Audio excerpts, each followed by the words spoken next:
Rainforest plants.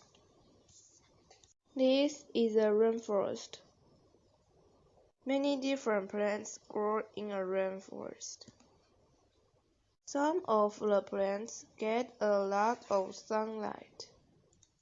Some of the plants do not get a lot of sunlight.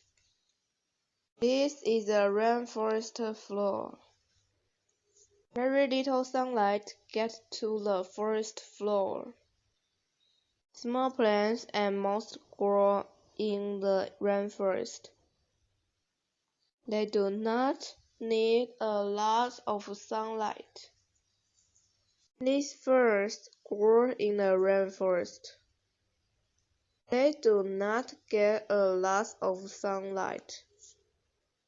Small trees, plants, and vines grow in the rainforest.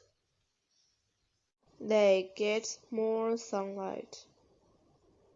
These trees grow to the top of the rainforest. They get a lot of sunlight. This tree has grown taller than all the other plants in the rainforest.